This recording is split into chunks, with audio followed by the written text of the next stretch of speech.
Welcome to Signal Black, a Darker Days series introducing and exploring the numerous Chronicles of Darkness 2nd edition settings currently developed by Onyx Path Publishing.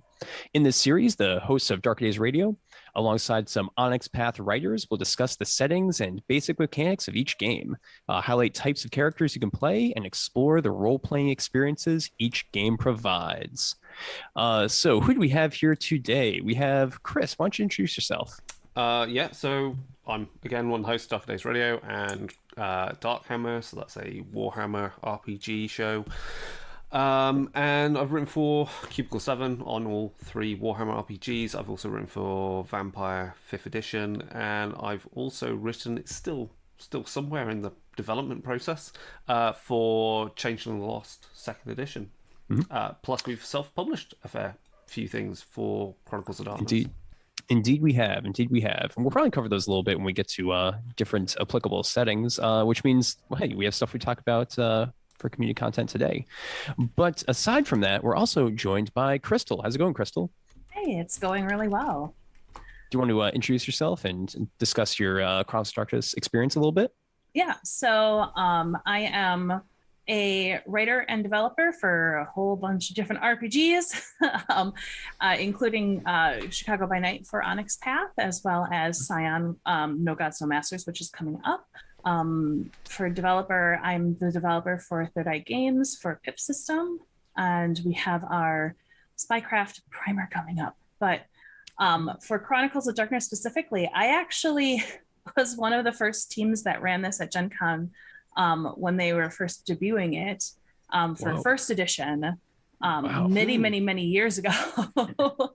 And I've played Chronicles of Darkness. I played Vampire Requiem, and I have yet to do like the new system, or for Chronicles of Darkness specifically, but I have run other games off of it.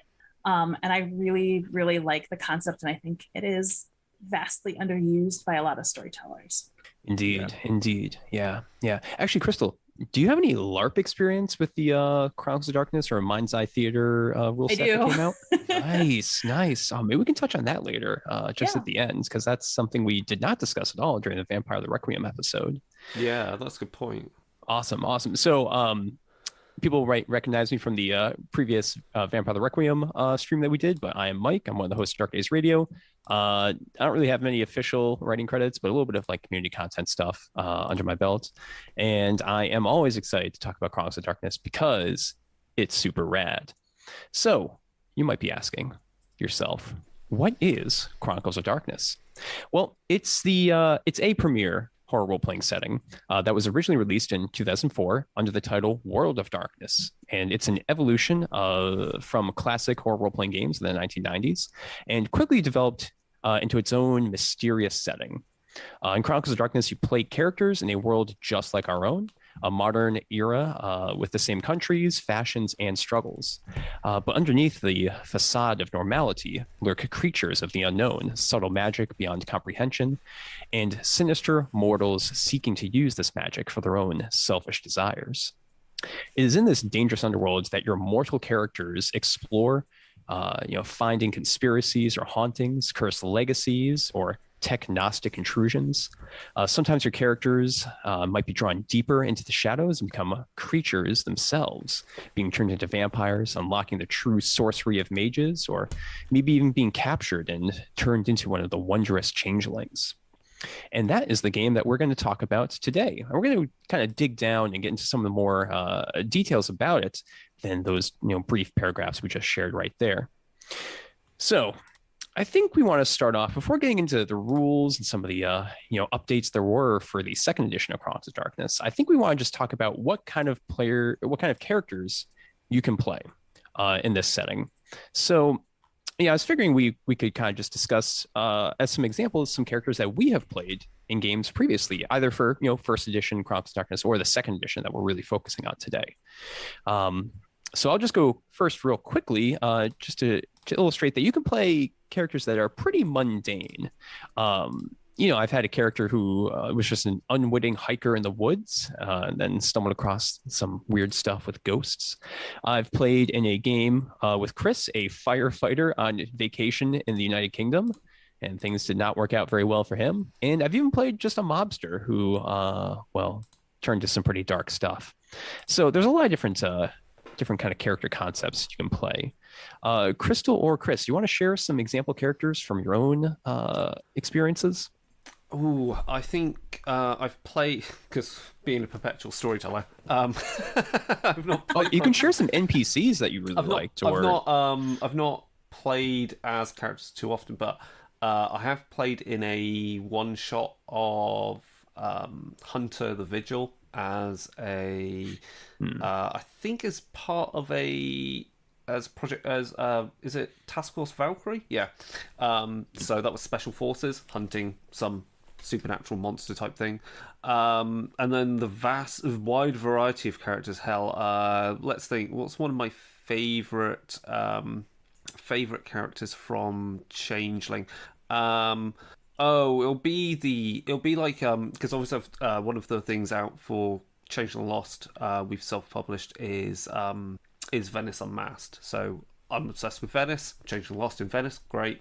One of the characters is his seeming is beast, so he appears like as a fox, fox-like, and I think he's something like Reginald Redcoat or something like that. So he wears like he looks like he's in British fox hunting attire, but has like fox-like features, and is just a bit too British for Venice. But it's just kind of like a little bit light-hearted, but also a bit of a toff, and that's quite fitting. And is that I mean, and that fits with Changeling quite well. That kind of weird kind of fey magic. It's whimsical in some respects, while also being a bit dark. Other ones, there's too many. There's, I guess, obviously the fun one is doing my kind of Christopher Lee kind of homage in The Hunger Within, which you were saying you were playing the firefighter.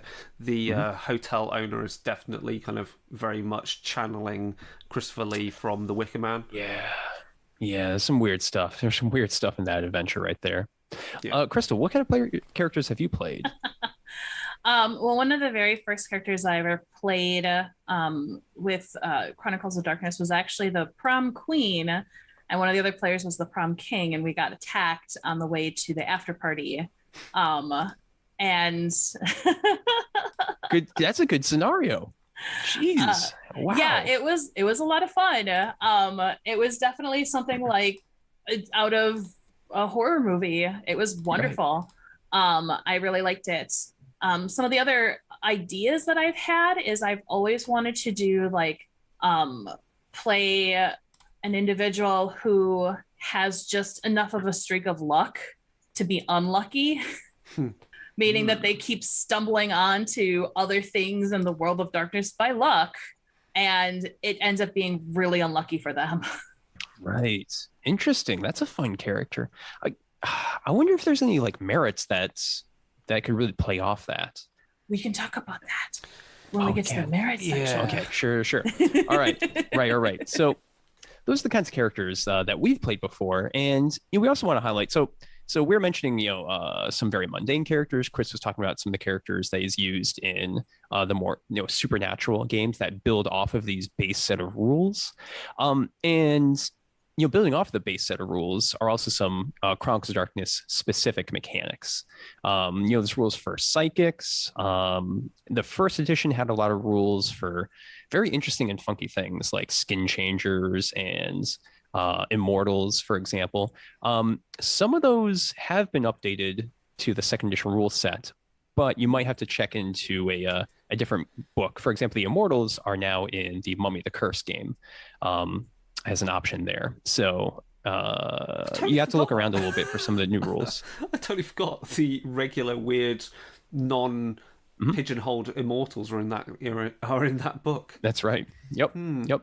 Yeah, and there's stuff like alchemists are now in Promethean, the created second edition. So there's a lot of these very mortal adjacent or kind of advanced mortal characters that you can find in other rule sets as well, which could fit very well into just your regular Chronicles of Darkness game, depending on what kind of power level you want to have. So let's talk about what you can do in Chronicles of Darkness.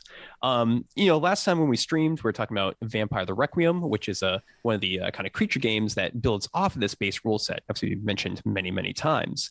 And, if you learn the basic rules for Chronicles of Darkness, it's very easy for you to go and pick up any of these other games and play those. Yeah.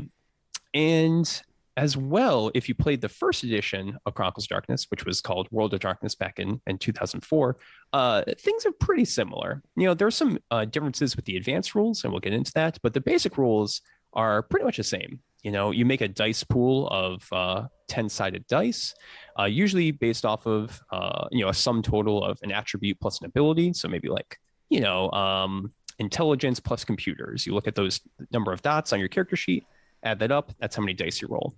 Of those dice, any that you roll that are at 8 through 10 are a success, and counts up number of successes. And usually you need more than one success to actually fully complete the task that you're attempting. Sometimes you just need one, but a lot of the times in Chronicles of Darkness, you need several successes.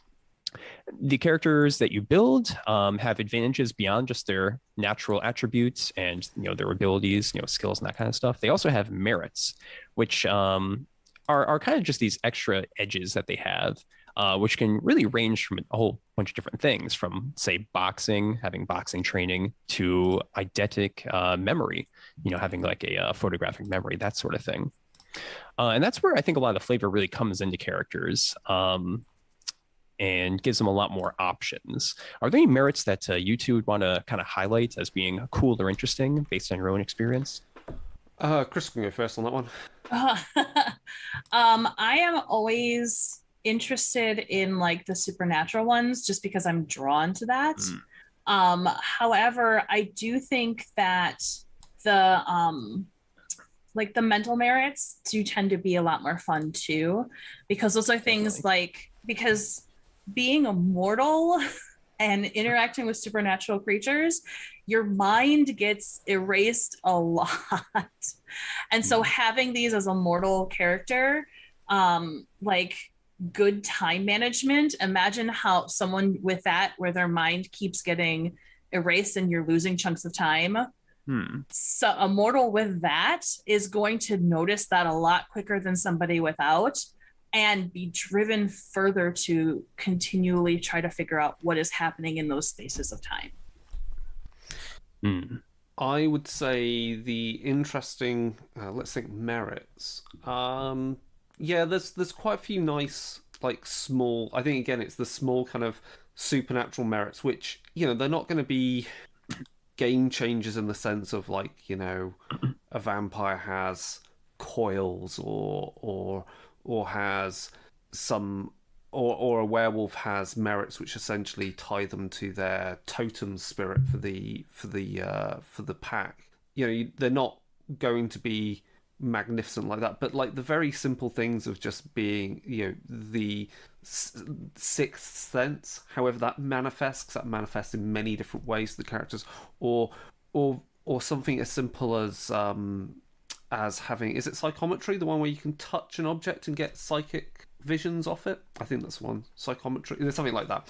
But it's amazing when you run a full Mortals game how those powers, which win from the perspective of the big splats, the other supernatural creatures, they seem nothing. But when you're in, say, playing Hunter the Vigil or just pure Mortals, those tiny merits are so important. Yeah, that's a good point.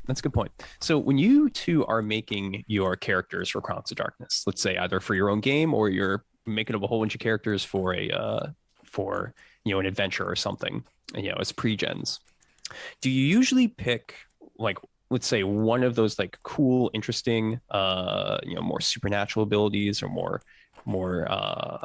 exotic abilities, I guess you could say, and then fill in the rest of the dots with the more generic things, say, but very useful things like, say, contacts or resources, just having money, that sort of thing?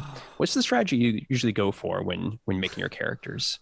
That's how I do it. Actually, I usually try to pick one spicy thing, and then you just load up on the the generic but useful things when I'm making think pre-gen characters. There's some spicy, just non-supernatural merits, so there's often something to pick like from that. And I think also the great thing is, and we saw it first in Hunt of the Vigil first edition, then it made it into Chronicles of Darkness second edition, is in the baseline for all the games, is professional training. Right. And just picking that, and that unlocks some bonuses. It also gives some guidance on the skill sets.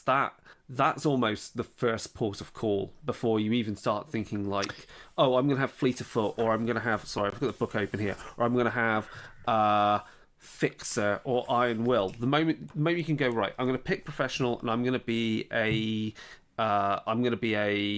stuntman, right? Something that's similar to stuntman, because stuntman, again, these are quite. You can stretch what stuntman means. I mean, stuntman could be a perfect way of representing your an extreme sports personality who's like renowned on like the snowboarding circuit. There you go, pick stuntman, done. And then you would go. You've got athletics and drive. You might change drive to go, well, I'll swap out that skill. The GM goes, the storyteller goes, yeah, okay, let's swap that out, and then it gives you that focus. I think that's the first port of call on making any character. Yeah, that's a great point, Chris, and that's a great transition to some of the kind of new things with second edition is those profession packages.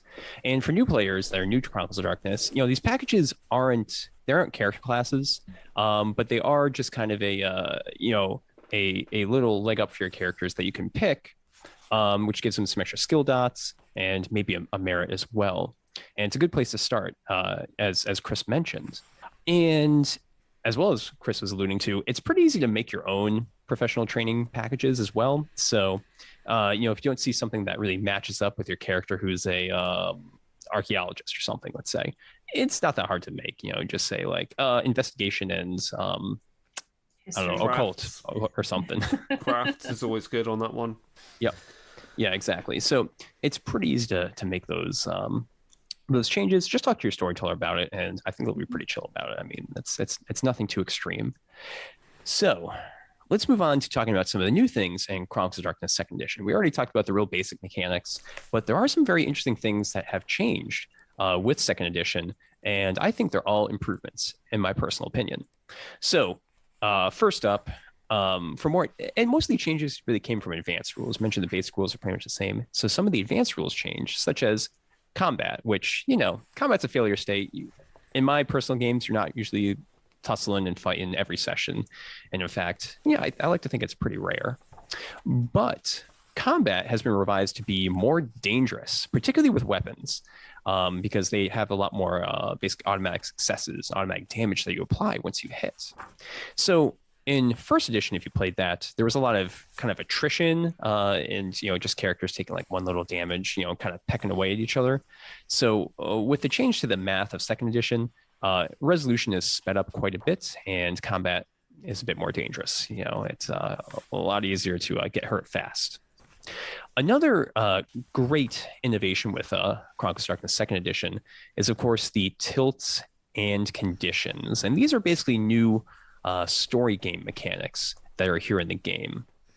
So conditions are a state that can be applied to a character, illustrating how the game has changed them or how the story has changed and affected them. So I should actually probably just bring up an example here because I think that will probably speak pretty well. Yep. Let me just scooch through the book here. So let's go for deprived. Okay. A character is suffering from an addiction.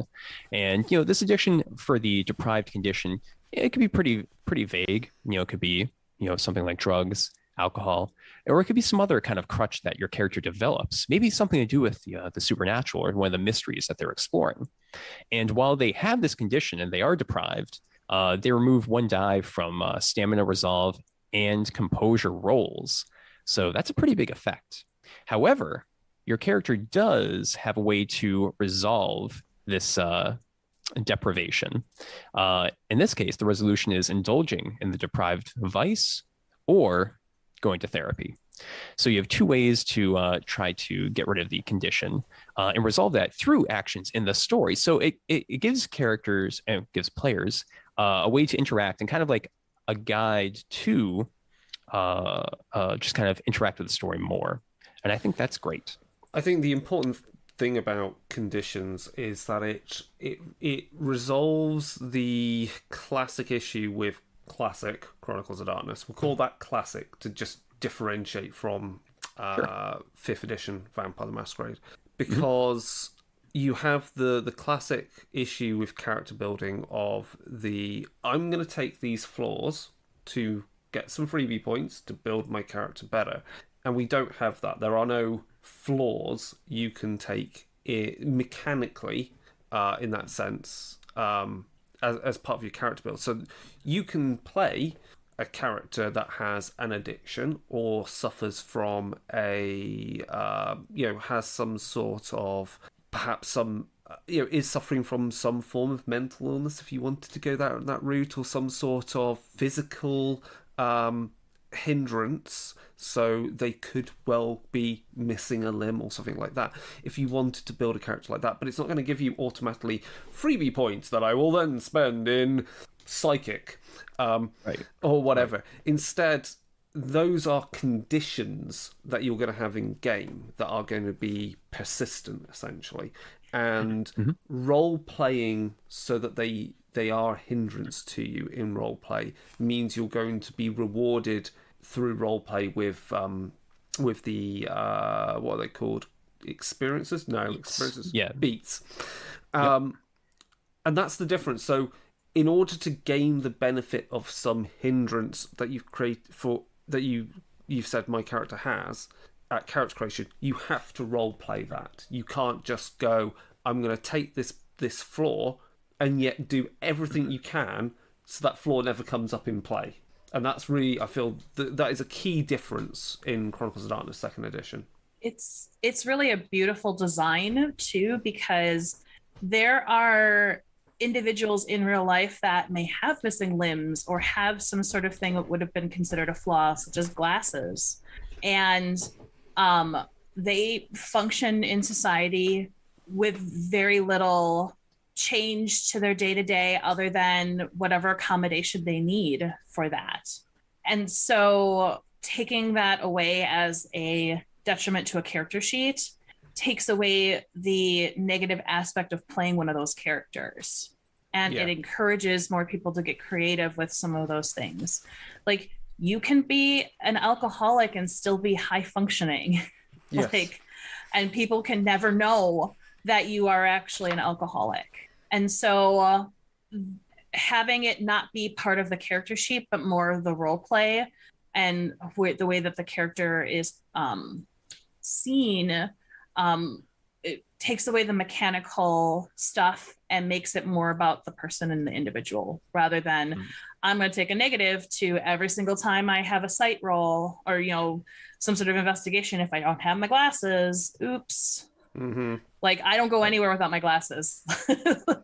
So yeah, that's a great point. How do you two feel about having characters start with conditions? Just say like, hey, storyteller, I want to start with these couple of conditions already with my character, and then we'll resolve those over the course of the game. How do you feel about that? I think with the right conversation about what those are and the confidence that the player can portray that. I mean, it doesn't have to be in every session. You don't want to labor it. Maybe. Right. You could have, for example, I was looking at amnesia. It's one of the first conditions on there. Character can start with that, and that makes a lot of sense. And then they have things revealed to them as the story goes. And it kind of creates character goals in some respects on resolving these things. Because going back to the alcoholic, you see enough horror and maybe your perspective on life changes. You're like, yeah, or maybe it gets worse, however you want it to go. So right. I think that works quite well. Absolutely. Yeah, so tilts are interesting. As Chris mentioned, as he was talking about them, when you resolve conditions, you get beats, which then can get converted into experience points for the entire party. And it kind of gives you that benefit to doing this role playing, which gives you a nice little kind of economy. as the game goes through, and it's really nice. I think that the conditions, especially in basic Chronicles of Darkness and Vampire the Requiem, are pretty elegant and are very easy to work with. And I think that makes it a really fun and streamlined experience. Also, especially, please go I ahead. was gonna say, if you were not aware, if you go to any of the conventions where Onyx Path is hosting panels or having a booth, they will usually have con-specific condition cards for your game. What? So, and you What? can collect all of them. Yeah, they're con-specific ones. I've seen Onyx Path at so many cons. I never got one. Wait, really? Whoopsie doodle. Yeah, it's fine. I just didn't know. So thank you for informing me, Crystal. I'll make sure I can pick one up in the future. Awesome. Yeah, and I just had really and you were mentioning the condition cards, which is what I was about to talk about. It's an accessory to the game, but it does make it a lot easier if you have these condition cards. You can just hand them out during the game so that people know, and just have it right there in front of them, so they don't have to dig through the book to get the resolution or grab the book from the storyteller. It's just right there, and it's easy to work with, which I think is very convenient. And also you can come up with more conditions. I mean, again, Chronicles of Darkness core book has a list of them. They're more kind of your base level of conditions. Maybe there's conditions in each of the Chronicles of Darkness game lines. So each core book has all the Chronicles of Darkness rules. This, if you get it, say you're playing Vampire the Requiem and you also buy this is like, therefore, let's just say the more in-depth encyclopedia, as it were, to the game rules, and gives you some more conditions to use, because the Vampire one will have some more vampire specific conditions. So correct. There's a lot. I think I would say the other guidances don't feel overwhelmed by them, like you should be using them constantly and cards in and out. They're a guide to roleplay. They're not a prescribed It's not a poker game. No, it's not a poker game, no. Maybe it is though. Ooh. Maybe it is, yeah. Yeah, but there's that. I think all the condition cards are actually on drive-through cards, if I'm not mistaken. I need they should be. I think you can actually can you print them out for free, or is it like $1 for the You can buy the PDF and print them for free if you've got the ability to do so, or you can do POD. All right, you can have the card deck printed on demand. You can. I have the Vampire the Requiem cards. Oh, okay. $3 for the PDF. That's 44-page PDF for $3. Okay. That's not too shabby. And you can just print them out for yourself, or you can get the print on demand cards as well. Neat. All right, doing research live on the show.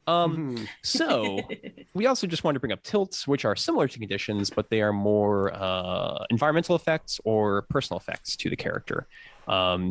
Usually something external occurring to them, such as like it being foggy out, or them being temporarily blinded for some reason. And that's kind of tilts right there. And Crystal, you had a great way to remember tilts versus conditions. Yeah. So if anybody is familiar with now I'm blanking on the name. Pinball. Yep. There we go. Oh my gosh. Now you put me on the spot. If anyone remembers pinball, if you move the board too much, in order to gain an advantage with the ball, it is called a tilt, and the entire thing will lock up and you'll lose your ball. So it's pretty similar to the tilts in the game, where you can kind of wiggle a little bit to kind of try and gain an advantage. But if it goes too much, things lock up and it gets bad for you. Yeah, that's a fun way to remember them. And yeah, that's tilts, conditions, and like the changes to combat and equipment.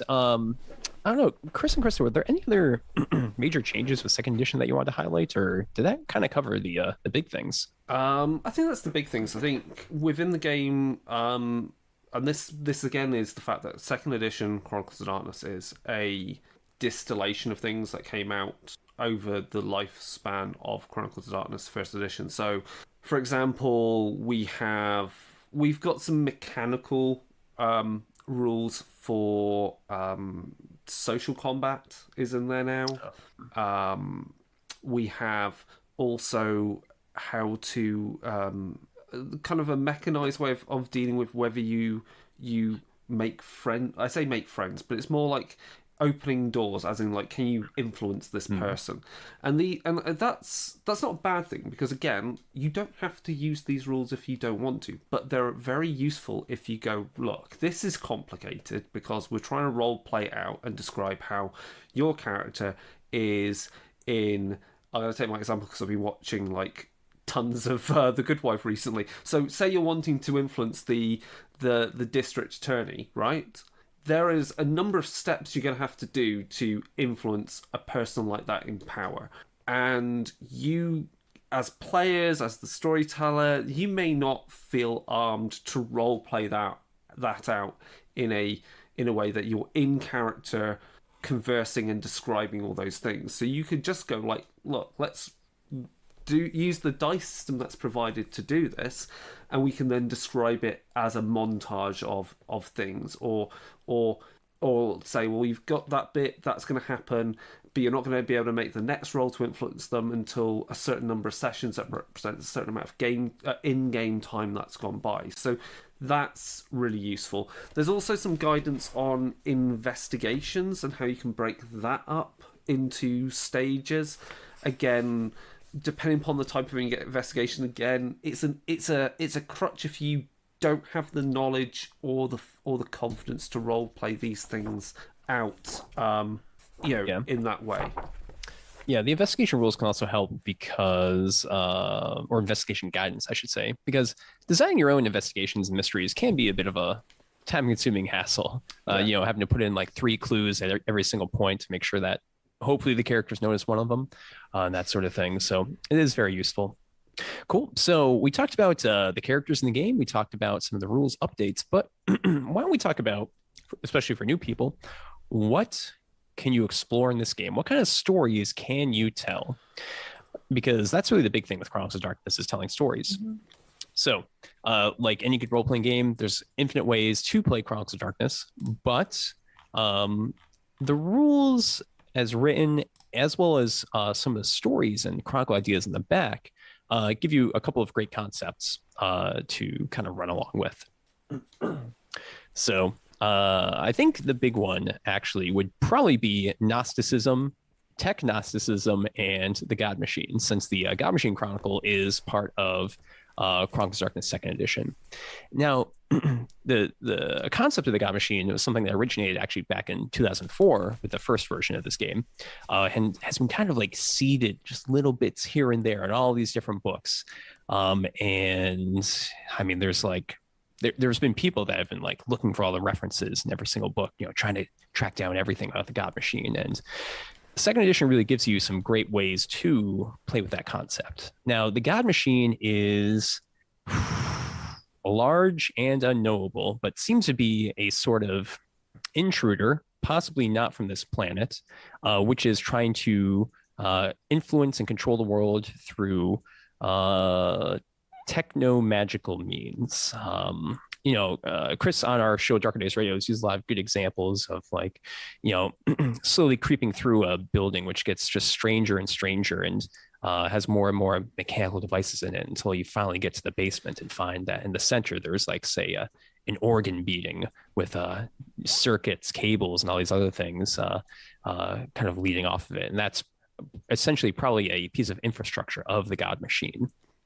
Yeah, it's the God Machine is I feel is really Chronicles of Darkness answer to Eldritch horror. Yeah. But where Lovecraftian mythos Eldritch horror seems very, how can I say, gooey, fleshy, and and has its associated evils that it focuses on as well, and issues with when it was written. Let's just be honest with its fears.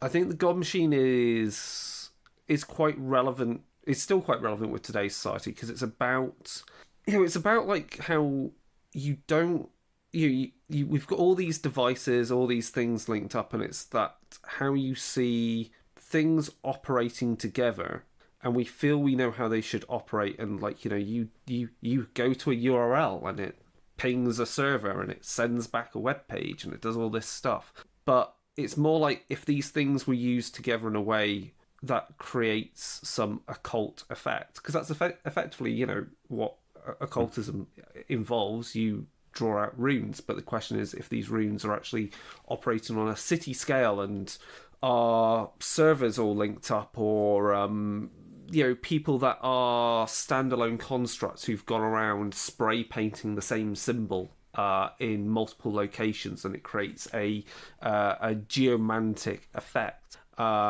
I also go with when science goes really weird, when you get to the bleeding edge of it. So, where you really push at the very edge of reality and you don't know where physics kind of falls apart. It's that kind of horror.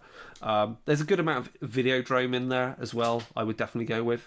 Yeah, certainly. Kind of and it's the horror version of the Internet of Things in some ways. Yes. I can definitely see it definitely that. is. Yeah, it is the horror of the Internet of Things. That relates to my day job. Shit. Indeed.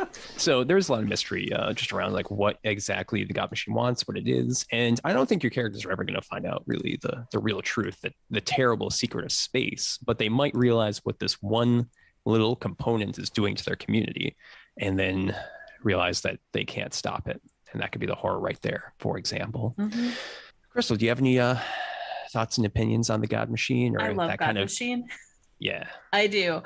I kind of view it as, how like every couple of years there's always like the apocalypse, the end of the world is coming type of thing because some ancient stone said it that like some 2000. ancient circular stone ended on this day, and instead of putting it as their calendar just ended.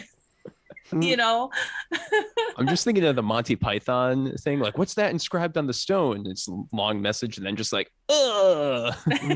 I just imagine the stone tablet. They're like, okay, 2011, 2012. Ugh. I kind of view it like that mixed in with the house from 13 Ghosts. Oh yeah. Where you have a very much a mechanical thing going on, but it affects everybody. And if you don't follow the mechanical, like even like the rules that it follows, if you don't follow it, you are messing with the God Machine's plan, and it must reset you. Yeah. And that's kind of how I view it as, or like some sort of entity on the internet. Put the 13 Ghost house on the internet and see what happens. Yeah, that is interesting. So the God Machine has angels, by the way. They're scary as hell. And they're kind of like in that case, the antibodies that are out kind of correcting, changing, and consuming what is not, I wouldn't say what's wrong, but what is not in keeping with the God Machine's plan or vision. And those angels, of course, can go rogue. And we'll talk about that another time. So I think that covers the cosmic horror option. And you can do other kind of cosmic option. You could put in some Lovecraftian deities if you wanted to. There's definitely a very, maybe not so much with the second edition, but the first edition, there was a real Lovecraftian feel to it. This real mystery about not understanding what's going on with this world, and a feeling that the world was out to get you, which I think can bring us to some other options, such as occult mystery. So we don't need to have the God Machine all the time. You could just be investigating something that's really peculiar in your neighborhood. And, maybe that plays off of some classic horror tropes. Perhaps the town elders made some pact years and years ago, and you're trying to figure that out. Or maybe you realize that it's something more related to one of the kind of creature game lines that we've mentioned before, like Vampire the Requiem, or you come from a line of sin eaters. Indeed. Oh yeah, that'd be a good one. That'd be going right there. So lots of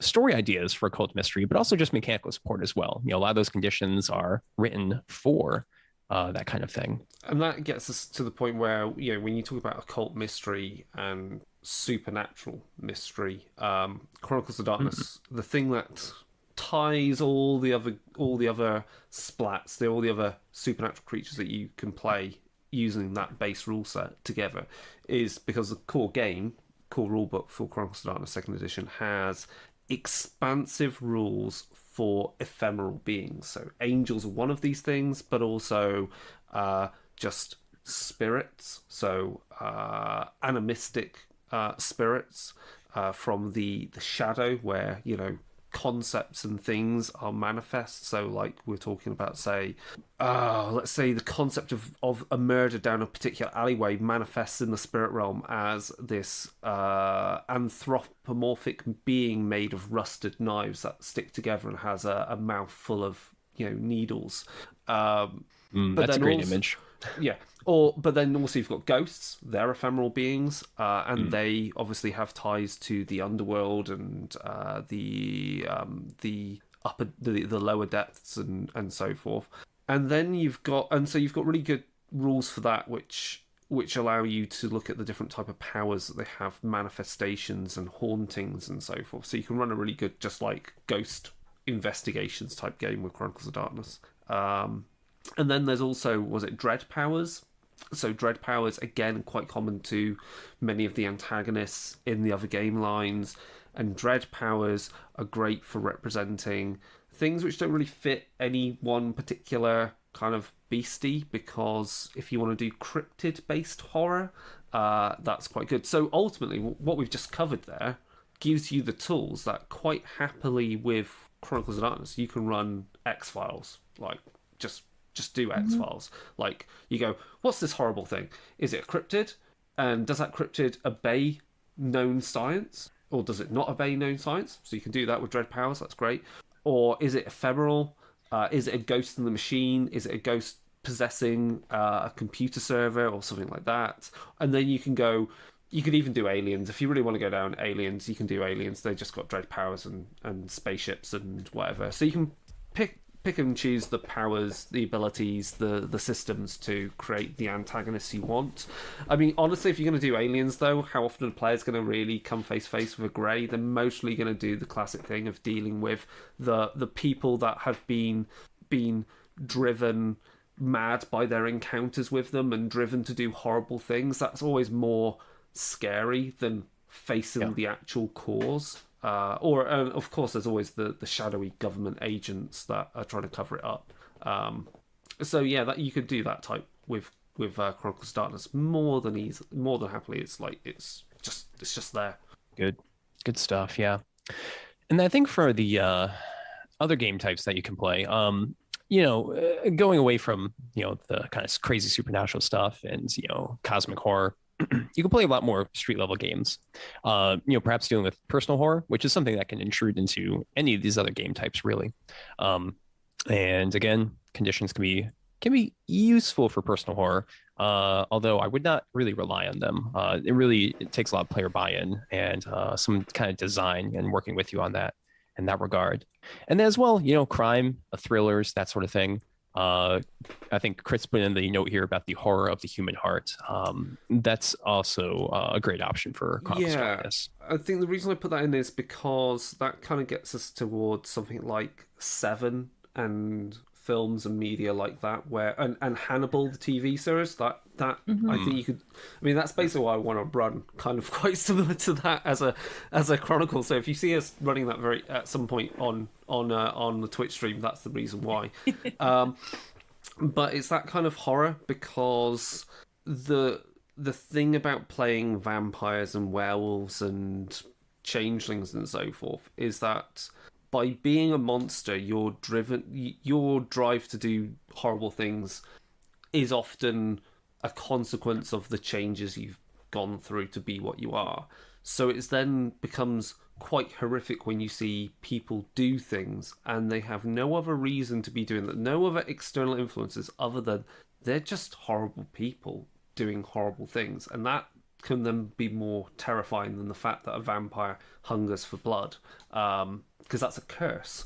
Yeah, and I think that would be more than that would be great for running a game. And I think if you ran that long enough, and then it begins to like tilt over into occult horror, like that would then you could then really suck your players in, and then suddenly you do something, and they're left thinking like, hold on a minute, what you've just upended something we were taking for granted at one point, and now there's a murder that doesn't make any sense, and then you can start injecting things that maybe fit more with Hunter the Vigil.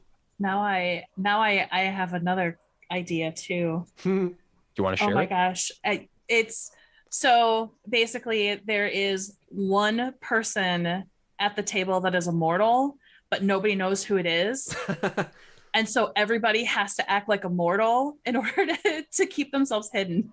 Yeah. And then everyone plays different game like it. lines. Hey, that's a great idea. That is tough to do, but that's a great idea. Because Chris, remember when we were in Berlin and we were just walking We were around talking being about like, this the yeah, other we're day. totally regular people. And then we find out at the end of the night, like, okay, so there were our company of 6 people was 4 wizards, 4 mages, and 2 werewolves. Or walking into the bar and being like, there we are, dressed in suits, we're looking pretty dapper. Yep. We're technocracy agents, so we're still effectively human. Yeah. And we're just normal bros. We're just in there after a night on the town, away from business. We're not Those 2 other guys in the company, the other 2 guys, they're just kind of they're a little funky hacker types, nothing weird about them, right? And then we walk into that bar, totally. and just because we're well dressed in suits, and having someone go, so I'm of Clan Ventru. We're like, really? Yes, what is this? Tell us more. How not to be a vampire is just broadcast it. Indeed. That's a total aside. Oh my gosh, Crystal, it's a great idea. I really like that. That seems like a fun concept. Would you do that as a one shot or as a multi-session chronicle? Oh my gosh, multi-session story. I would probably want to, like, we could totally do it as a one shot, but we would have to go like all out. Like, Yeah. it would have to be like a all out, like 5, 6, 7 players just to make it so that nobody really knows what in the heck is going on. But all this weird stuff starts happening and nobody's fessing up to it. But hold on, the fun will be like when like I don't know when like the fun will be just when, say, you've got a vampire character that's there, obviously being as human as possible, along with the human and the mage going, what? When the changeling just does something which completely breaks the rules of anything anyone understands. Oh, then I want to throw a mummy in there just for fun. Like, at least a Oh, they Sin just- Eater is pretty a Sin Eater is still pretty human, but again, Yeah. They are. Yeah. hard to kill. Or Promethean. Oh my gosh, throwing a Promethean in there. Yeah. I'd have to review the disquiet rules for 2nd edition, but that could cause some issues right there. Yeah. Oh no, yeah. that brings us to how does Contagion Chronicle deal with all of that, and then you chuck a regular human in. Well, I don't Interesting. talk about this too much below, Yeah. but that is part of our show notes, so we can get to that discussion. In fact, I think we've kind of exhausted some of the game concepts, but Crystal, this is leading us into a great conversation about, in Chronicles of Darkness, who can you meet? Because Chronicles of Darkness, it's an expansive world with 11 major monsters to play as, in addition to the mortals that we've just been discussing. And again, it's all the same game rules, and the basic game rules from Chronicles of Darkness are printed in all of the core books. So if you pick up Werewolf the Forsaken, for example, you will get the basic rules in there with some of the merits. Usually the merits and conditions are tailored to that specific game line. So there is value in getting the Chronicles of Darkness core book because, as Chris mentioned before, it goes into more depth and gives you a lot of extra options for mortal characters and for any supernatural creature as well. And yeah, Chronicles of Darkness, it's great to play by itself, but and storytellers don't need to feel like they need to add in any of these other creatures, but the option is always there if it would serve to enhance the story and the mystery of your chronicle. So, as we've been alluding to, you can mix and match any of these things all together, as Crystal was just mentioning, and characters can in fact start off as a mortal, and you can then have them change over the course of the story. Maybe they are drawn into a mage cabal, for example, and they start to learn that kind of magic, or maybe they deviants. The Ooh, that would character be a good one. disappears for a couple of sessions. They come back and they've been changed by some evil corporation, some vile conspiracy, for example. That is a great way to use Deviant right there and to really enhance one of the characters. So yeah, you can mix and match. You can. I remember back in the day when Chronicles of Darkness first came out in 2004, people were always planning these chronicles where everyone would start off mortal and then after say 3 sessions or something, then they would change and it would be like kind of a mixed chronicle. One would be a mage, one would be a werewolf, one would be a vampire, for I played example. in a couple of those. Really? Hey, how did that work out? I loved it because it took it took like I played a vampire character and I was with a Promethean and like it just made weird interactions. It was wonderful because I can't tell them what they are. They know what I am, wink, wink. But A werewolf, a vampire and a Promethean walk into a bar. One said, Yep. The vampire says to the Promethean, "What's it like stealing bodies?" And the Promethean says to the vampire, "What's it like stealing blood?" Pretty much.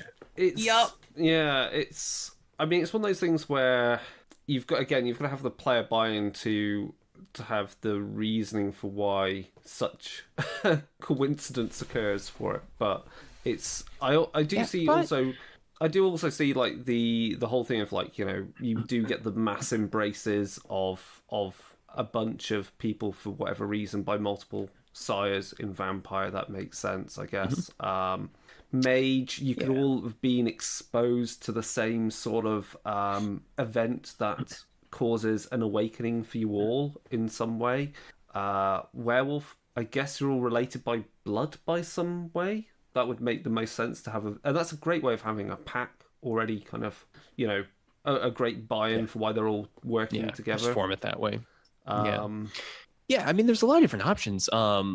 And I feel that even, you know, it's kind of a stereotype at this point for urban fantasy fiction, not really urban fantasy, but having the small town where there's a bunch of different supernatural creatures, for example, that works pretty decently in Chronicles of Darkness. You know, there could just be one werewolf that moved in, or maybe a couple of them, just the one vampire who's running things because the town doesn't have enough blood to support more than one vampire, for example. You know, I think that works pretty well, and that could be a great way to get a bunch of characters together from different splats, as we call them, because they're all in the same town and something weird starts happening. They unfortunately are the only ones that can figure it out. The other thing also is, while there are 11 major monsters to play, you can also play the minor elements of each of those splats. So, you know, you can play as a vampire's ghoul. You could play as a mummy, a member of a mummy's cult. So you're, again, effectively human, but with a few useful merits. You can play as kinfolk to... is it still kinfolk for a werewolf? Yeah. Wolf-blooded. And is it wolf-blooded? Wolf-blooded. Yeah. And then there's the... I can't remember what it is for changeling, where they're fate. I think that it's something like fey touched or something like that. And in demon, I think it's where you've got like you've mostly made a pact with a demon, or you're a stigmatic. So there's quite a few different ways you can be still quite mortal, but a little bit weird, and therefore worked into these things. And I mean, this is the one thing we've always said, like the weirdest, the one really weird like grouping that has perhaps the most thematic crossover is you've got a mummy and their cult has a mechat vampire, because mechat vampires can do post-death embraces where they've embalmed the person that's going to be embraced. So they're very Egyptian based as well. You could quite easily have a mage that has a methodology and their tools to perform their magic and so forth. They use, you know, Egyptian mysticism to do that, and of course on board with the mummy because they find mystical items filled with Sekhem. And then what else have you got in there? I see an Osiran Promethean fits that quite well. Sin Eaters again, they could have a group of Sin Eaters that have a mythology, their ceremonies. Their workings are all very Egyptian based, and you've got the basis of a group that work together thematically, ideologically, maybe a little bit, have a bit of issues with it, but also above all this, you've got this super powerful mummy who leads them, and some of them may say hello to him quite often down through the ages, because the vampire's like, I'll see you in a couple of 100 years maybe. And yeah, I'm kind of liking the idea of a chronicle with just mortal sidekicks, where it is all of these people who are slightly touched but really have no idea exactly what's going on. Yes. What, venting their issues? Yes. Okay, I got it. Crystal. So when all the big supernatural creatures are all meeting in like their Elysium or their ivory tower or something, it's just the guys in like the side room, like the drivers basically just like hanging out, trying to figure out what's going on. Maybe they have to go on their own adventure, a little errand to find a magical MacGuffin today and that sort of thing. Like the supernatural people don't even realize that there's like a Fey touch and a wolf blood and a ghoul, or like even not even like a ghoul, just like a mortal dude, all in the same room. There's and the mostly highly unaware. There's also like a ghost there. That's a friend of one of the Sin Eater. Yeah. There we go. There's just a ghost. Because you can do playable ghosts. Yeah, you can definitely do playable ghosts. You can. The ghost could try to get them into the Geist's cult. Could be preaching to them like a ghost finally thinks it's got a group of people that have time for them and goes, "Can you resolve my death?" Oh, sure. There we go. And then you have like the one dude that's trying to become a hunter, like in here, like, one of you is it. I know it. Perfect. And Crystal, that's a great segue, because there's Hunter the Vigil, which is another game about it's about hunters who go after the supernatural, whether either researching them or trying to destroy them. And these hunters can be very mortal, or they can have these endowments, which are rather powerful abilities, perhaps magical, or perhaps technological. But that's another way to kind of enhance a Chronicles of Darkness game and give it some more options as you go along. Because Hunter has all these different compacts and conspiracies, which can give you some cool organizations that characters could get involved with. And the cool thing by bringing up Hunter is, if you want to play Hunter and you go, oh, we want to hunt vampires, they don't have to be the vampires of Vampire the Requiem, so you don't have to use those rules to represent vampires. Yeah, they're hunting revenants. You can, in fact, just inject your own vampire mythology and do that. But then also, there are plenty of vampires in Chronicles of Darkness that aren't kindred, just as there's plenty of werewolves that aren't the I wanted to say Uratha. They're not Uratha. So you can mix and match it, and that means then, and that's true for all the game lines, that you can inject a lot of mystery by the fact you go, okay, you're facing a werewolf, but it's in play mode. You go, oh well, yeah, you're like, no, but it's not Uratha. Like, none of the signs, nothing is recognizably Uratha other than something is a big wolf-like beastie causing mayhem. And the other important thing by bringing up Hunter, and I think that represents also how you approach Chronicles of Darkness for all of the game lines, is tiers. So the tiers of gameplay, it's basically about, is the story that you're telling about people who have, whether they're vampires, whether they're mortals, whatever, is very focused, very local, personal horror, or are they, or at the very high end, are they trying to fight something on a very global, even cosmological kind of scale of horror? And again, depending upon how you run your games, and it gives you a very different focus, a different feel. It's the difference between season 1 Supernatural, where they're just killing the freak of the week, versus season God knows what, where they're killing 15, God. season 15. It's that kind of, but that's the point. Yeah. And the other thing that leads me into thinking is also, and this is something we can grab entirely from Wrath and Glory, Warhammer 40k, is you can quite easily, and I think it's a perfectly good way of gameplay, and we've seen this actually in the form of a novella for Chronicles of Darkness, is you could do multiple shades of night. So in the novel I'm referring to, Three Shades of Night, you have 3 short stories, one which looks at a vampire protagonist, one that looks at a werewolf, and then finally it is a mage, and the story ends with the mage, and there's crossover between those characters. So you could do the same thing with Chronicles of Darkness. If you want to go all in, you can go, right, this story, which takes place over a number of sessions, is just mortals. And they all eventually die at the end, because that's what happens. But that's much like the very start of a supernatural episode, where like, oh, look, the kids are doing something. Oh, it all goes horrific. They're all dead, and that's when the actual characters turn up to do something to solve the mystery. And I think that's a good way of getting people to buy in and also to explore different types and different things of it. I also have to apologise to Matthew Dawkins, because when the Contagion Chronicle Kickstarter was going, and he was like, oh, we're going to have this location, there's going to be this place for a Contagion, there's going to be this place that has a version of the Contagion Chronicle. And I was like, what about the one in Chicago with the crossover there? And he was like, oh, I forgot Chicago setting. Yeah. And I think that likely leads us into Dark Eras about crossover as well, because Dark Eras offers some great crossover opportunities. Yeah, definitely. So Onyx Path put out these 2 source books called Dark Eras, and they provide a plethora of historical crossover settings.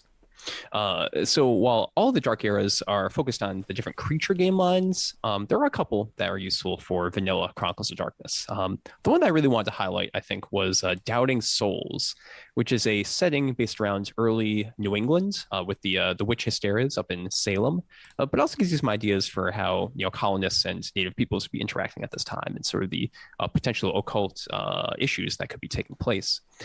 This was originally written for Hunter the Vigil, but it's very accessible for just regular mortals. There really is nothing separating the two. So I think that's definitely a good one that you can check out if you want kind of some historical flair. Some of the other Hunt the Vigil settings could be applicable. For example, there's one set in, I was just looking it up, and now I can't remember it. In the late Qing Dynasty in China. So if you want a very different setting from the modern United States, you can definitely go there. And that also crosses over with Mummy the Curse a little bit, which would be pretty interesting to use alongside regular Chronicles of Darkness mortals. Yep. Yeah, I've not really run anything historical yet with Chronicles of Darkness. Or have I? No, I've not yet. It's always been something at the back of my mind. An idea, but it's always having the time to run it amongst all the other games that you ever run. Correct. Yeah, Dark Eras are interesting. They don't have a whole lot of historical facts in them. They really expect you to go do a little bit of your own research, check out at least the Wikipedia entry on that time period. But it gives you some extra story ideas specific to supernatural creatures and gives you some extra rules that might be applicable to that setting. So that's pretty neat. And then finally, Chris, we have the Contagion Chronicle that you're alluding to, which is an open-ended global crossover chronicle that even normal mortals can get involved with. And this can be a great way, the Contagion Chronicle, to get normal mortals involved with the Hunter the Vigil conspiracies. Because, the Contagion, it's so depending on how exactly you design it, because you have a lot of freedom and sandbox nature to make your own Contagion Chronicle. It's usually rather global, or at least regional, as opposed to just your neighborhood or that sort of thing, which is usually the smaller level that Chronicles of Darkness mortals will be dealing with. So I think that's a great way if you want to ramp up and get your characters involved with the conspiracies. You can go into Contagion Chronicle right there. So the cool thing about Contagion is there's so many different ways of representing what it is, and it's and there's what are they called? I can't remember now. But there's so many little. Not only is it how the protagonist monsters that you are can team up, there's also how the antagonists also interact and team up. Which is terrifying. Like, let's just think about that for a moment. You've got, say, the Seers of the Throne and their representatives, them who are representatives of the Exarchs, working with Angels of the God Machine. That's like a nightmare scenario, right? Also, I could see those two groups like wanting to annihilate each other, because you're going to have to, in thinking about that, might have some reasoning for how the Exarch, what they consider the God Machine. Is it a tool of theirs? Are they tools of the God Machine, etc.? You've got some of these really big kind of metaphysical questions that you can potentially tease out some answer to, or at least the players are going to have an opportunity to delve into. Yep, it's pretty neat. And then also, the Contagion Chronicle has the player's guide out now, which gives you some extra crossover rules between all the different supernatural splats, which can be definitely very useful for general Chronicles of Darkness. So that's a nice little cheap book that came out recently as well. So is there anything else we want to discuss about who you can meet in the Chronicles of Darkness? I don't know, Crystal, anything else to say? No, I think that I wish I would see more people utilizing it in games and as a basis for games, or even starting like a launching point, because I do feel like it is kind of like the forgotten aspect of Chronicles of Darkness. A little bit. A lot of people pick up the Chronicles of Darkness core book, but they really want to focus on the supernatural splats. They want to be the cool vampire, or the sweet werewolf, or the powerful mage. And then when you're like, hey, do you want to play a gas station attendant?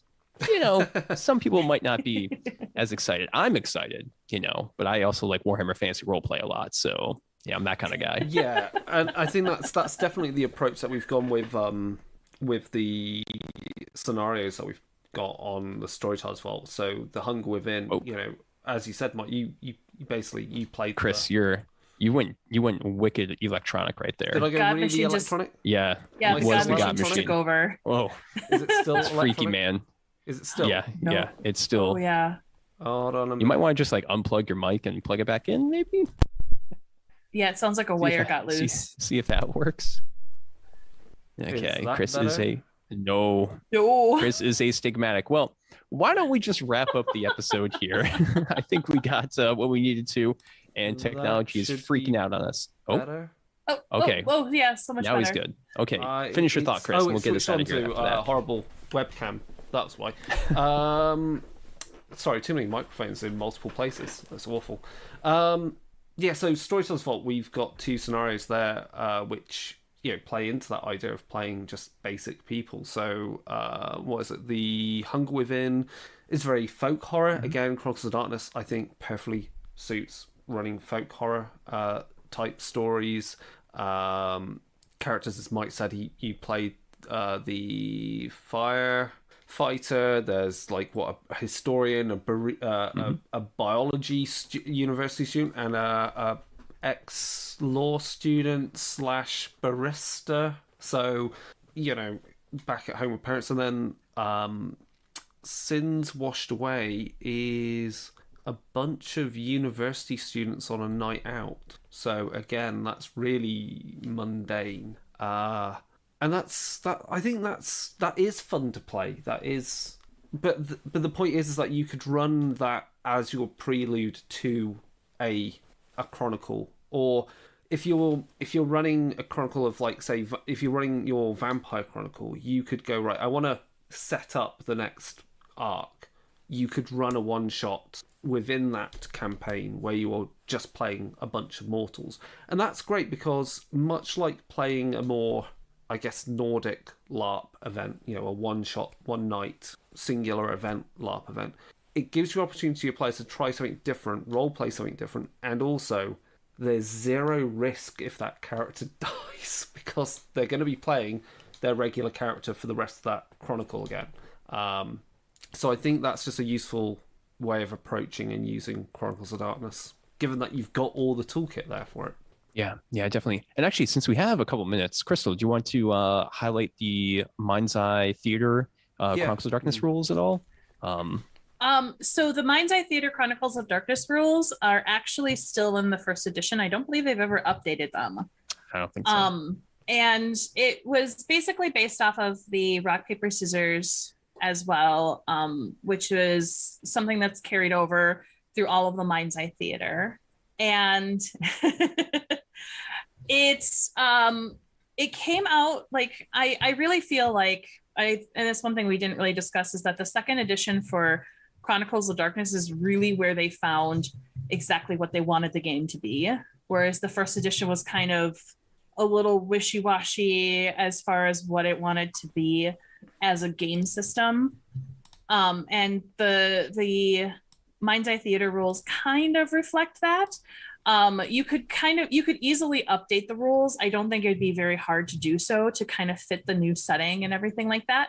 But it does focus heavily on the mortal aspect of interacting with the world of darkness, and it gives you some really cool scenes ideas on how to kind of display that in a LARP setting, which I think is kind of cool. Yeah, it is. Just one minor correction. So Mind's Eye Theater Chronicles of Darkness used the cards, the playing cards, not the rock, paper, scissors. Oh yeah, that's right. They did use the cards. Yeah, I know it's been a while. Apologies. It's been a while, but I just wanted to. Wasn't it for anyone new? A system like where you show the card and your opponent shows the card and you sum it together, and then it's like what you use the units as the actual tens. Well, for a basic roll, right? You add together, say your attributes, and then you pull a card to see if you got a success. Yeah. Right. That's just the basic system for yourself. I don't know about the conflict resolution. I haven't played it, unfortunately. Conflict resolution was whoever had the higher number between all of them. That makes sense. You have to probably succeed and have the higher number. Yeah, you had to meet a number of successes, and then those above it. Yeah.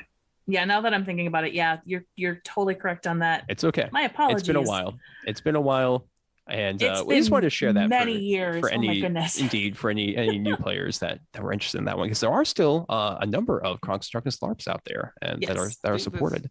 A Italian Requiem LARP that I'm aware of.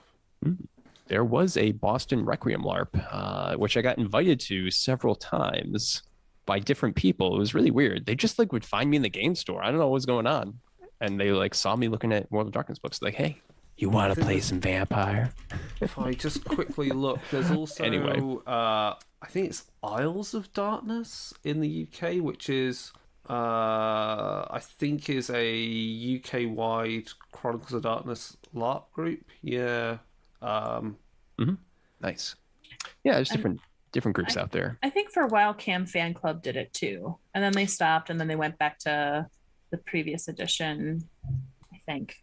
The fan club. All right, let's not bore people with us. Yeah, just pondering. And I know it wasn't One World by Night, but it was one of the groups went to Chronicles of Darkness, Vampire Requiem for a little bit, and then went back. Right.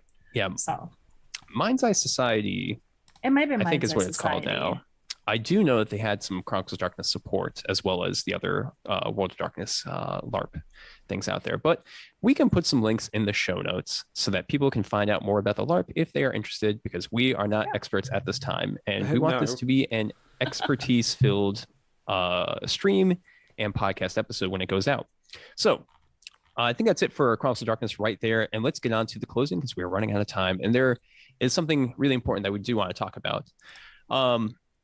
As we're recording this, people are going to hear this later as a podcast, but there's a war going on in Europe, and it is horrific and devastating. And I know a lot of us hosts are, donating to different humanitarian organizations, and there's also a group effort between a lot of different streamers, podcasters, and game companies to get money over there to Ukraine. So the initiative is called Roll for Ukraine, and it's being spearheaded by Onyx Publishing, who we've had here on the show on Darker Days Radio before. And they're about to set up a GoFundMe. It's currently in review with GoFundMe, so it's not up yet. But when this goes out as a podcast, we'll have a link in the show notes. And all of the money is going to be going to either Nova Ukraine or the Ukrainian Red Cross. So the money is going to get there directly, and all the money is only going to be used for humanitarian refugee purposes. There's no money going to, say, like, military purposes or anything like that. So we definitely encourage people to check out Roll for Ukraine, and we will be putting some links and shares in our social media so that people can find that. Yes. In the meantime, as well, something you can also donate to is the International Committee for the Red Cross. We will put a link in the show notes for the Ukrainian donation page, which helps out a lot of people there, getting them water, and helps rebuild infrastructure. So that's going to be very important for the future as well. And as well with the International Committee for the Red Cross, if there's other things that you would like to donate to, you can see their page for, say, Ethiopia right now, following the civil war or the civil strife that was occurring there. Afghanistan, Yemen, and many other places can be donated to as well. So we think it's really important, especially in these trying times, to give some money to others, to help them out, give money to aid organizations. And those are the links we currently recommend. And further in closing, we are Darker Days Radio. We hope that you've enjoyed this Chronicles of Darkness introductory stream and podcast when it finally goes out. We have a linktree /Darker Days Radio, where you can find a link to all of our different social media, which is on Facebook, Twitter, Instagram, Tumblr, and all these other places. As well, if you want to get in contact with us, you can send us an email over at darkdaysradio@gmail.com. That's all I've got to say. Crystal, do you have anything else you want to comment on, or should we head off? I think all I need to say is that hopefully, let's think, next time we will be discussing Mage. That's what we should have scheduled. And then after that, we will have our rescheduled discussion about Werewolf in the month after that. So in a month's time, we'll be back with more Chronicles of Darkness discussion, talking about Mage the Awakening. Yep, absolutely. All right, good stuff. Thank you, everyone, for listening. And to all the listeners out there, take it easy and have a good night.